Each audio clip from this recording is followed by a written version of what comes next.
जय हिंद एवरीवन, कैसे हैं आप सब लोग। आई होप आप सब बहुत अच्छे होंगे। मेरा नाम मिताली है और मैं आपकी तरह ही एक एस्पिरेंट हूँ। आज का हमारा टॉपिक है S1 S2। Guys don't mind, क्योंकि ये मेरा पर्सनल नोट्स होते हैं मेरे, तो मैं इनको वैसे ही पढ़ती हूँ। तो मैं आपको कोशिश करती हूँ कि मैं आपको भी वैसे ही समझाऊं।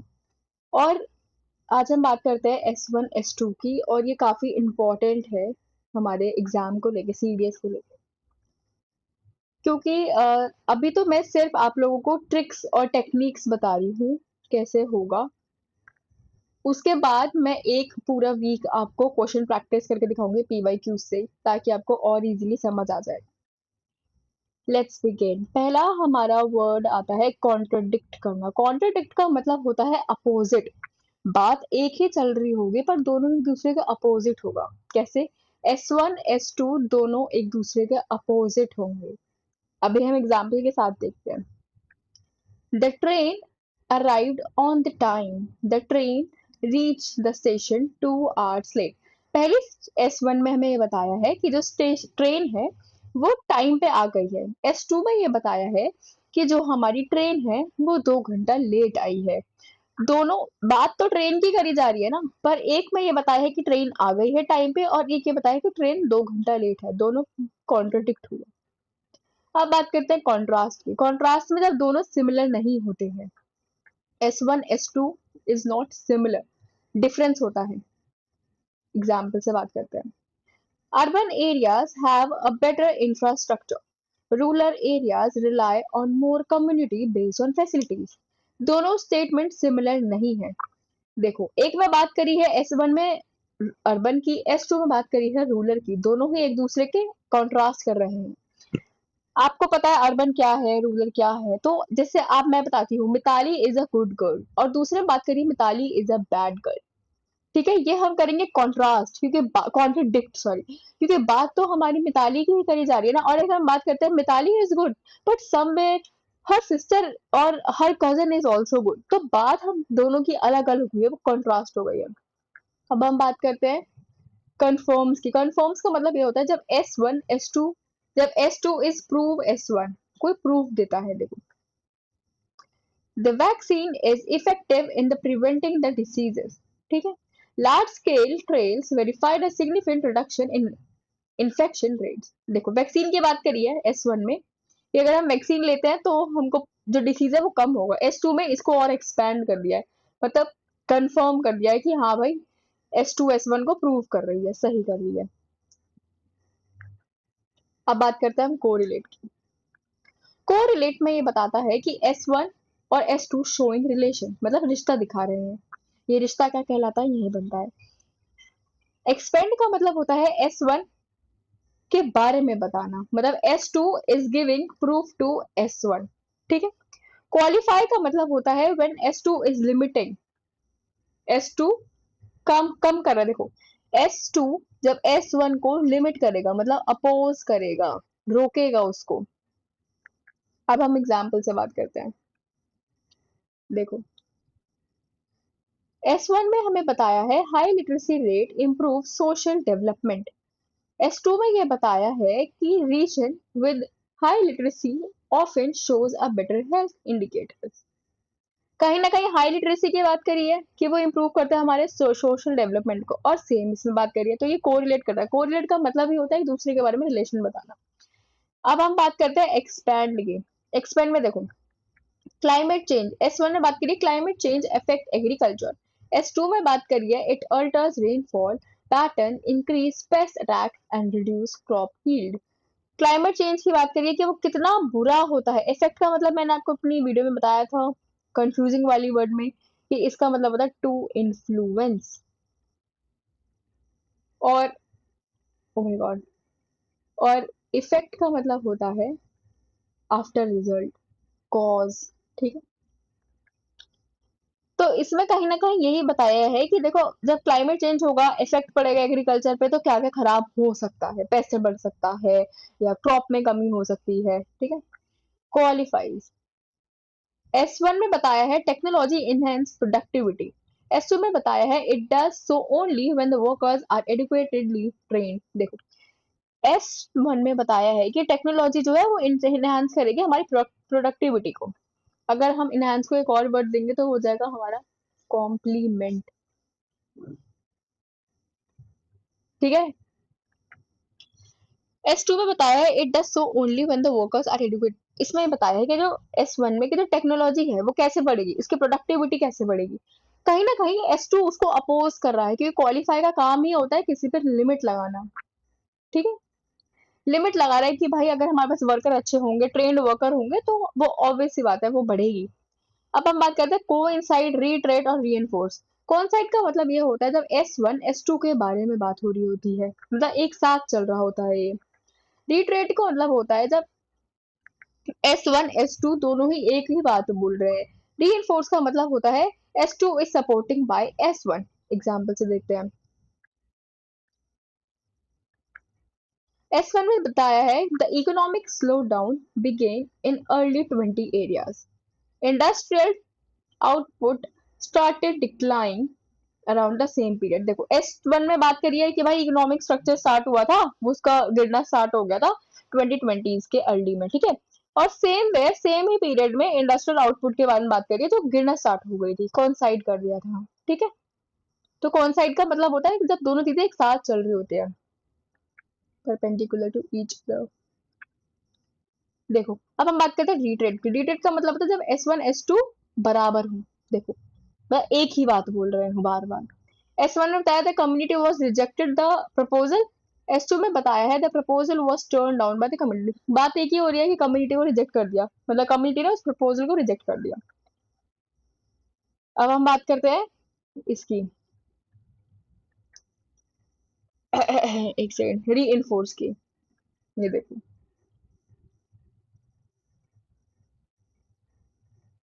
री इन्फोर्स में क्या बताया है। S1 बताता है कि renewable energy can significantly reduce carbon emulsion. और S2 में बताया है solar and wind power generate electricity without releasing the. ठीक है। इसमें S2 जो है वो S1 को सपोर्ट कर रही है कि भाई रिन्यूएबल एनर्जी जो है वो सिग्निफिकेंट रिड्यूस हो सकती है जब कार्बन इमिशंस होंगे। और सेम विथ हमें इसमें बता दें कि सोलर विंड, मतलब सोलर और विंड पावर जनरेट होगा तो हमें ग्रीन हाउस जो होगा पावर जनरेट होगी विदाउट ग्रीन हाउस इफेक्ट। और आपको पता है एक चीज बताती हूँ, व्हाट इज इंसोलेशन पता है? जब सूरज से जो हमें रोशनी आती है शॉर्ट वेव्स में, वो होती है हमारी इंसोलेशन। ठीक है। और जब जो हमारी धरती से जो हमारी टेरेस्ट्रियल रेडिएशन बोलते हैं उसको, जब धरती से कोई रेज जाएगी और जो बीच में इनको ले जाती है वो ग्रीन हाउस गैस की होती है, उसको हम बोलते हैं अल्बीडो। ठीक है। अब देखो कोरोबरेट, एक्सिपलेट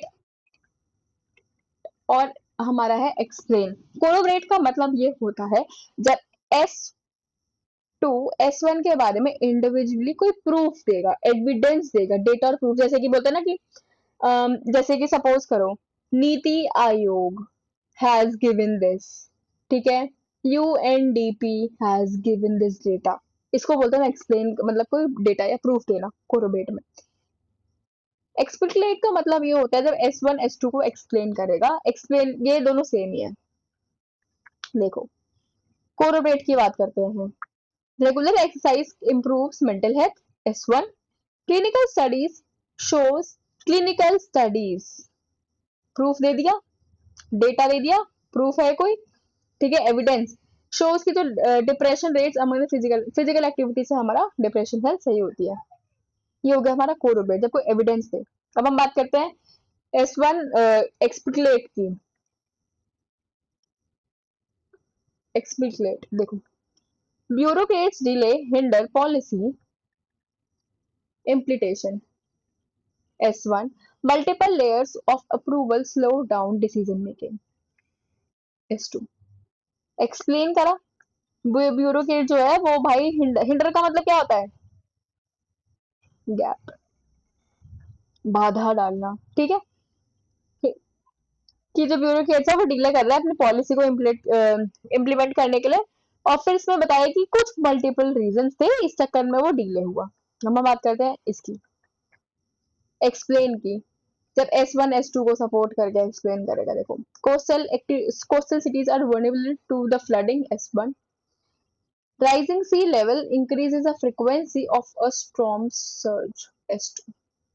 समझे कि कोस्टल जो हमारा एरिया है, कोस्टल सिटीज में फ्लडिंग ज्यादा होती है क्योंकि वहां पे स्ट्रॉन्ग सर्जेस आते हैं। एक्सप्लेन कर दिया, अब मत करते इसकी। ये सब चीजें ना बहुत कम पूछी जाती हैं, पर पूछी जाती हैं तो हम करेंगे, क्योंकि जब हमारा 2026 का पहला वाला एग्जाम आया था ना, उसमें से वो कॉन्ट्रास्ट में से ही क्वेश्चन पूछा था, आंसर थे और कॉन्ट्रोडिक्ट से।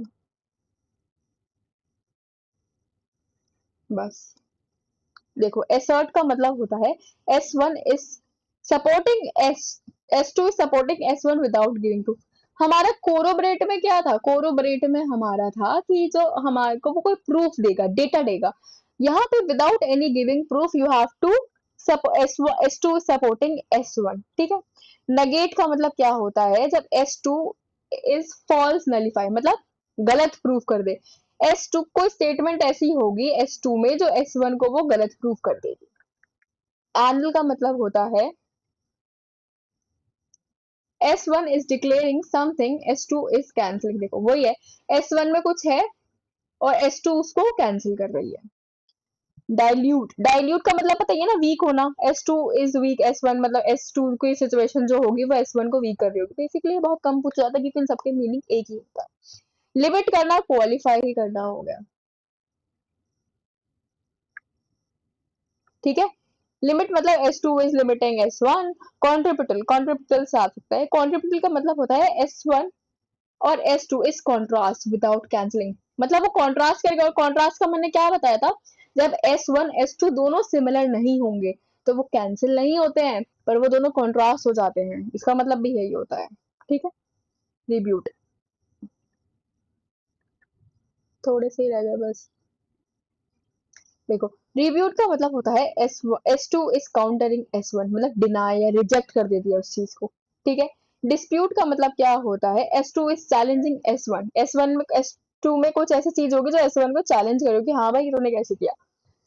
देखो, प्रेमिसेस का मतलब होता है S2 S1 के। देखो, S2 में कोई सिचुएशन होगी जो S1 पे ही बिल्ट होगी पूरी। ठीक है।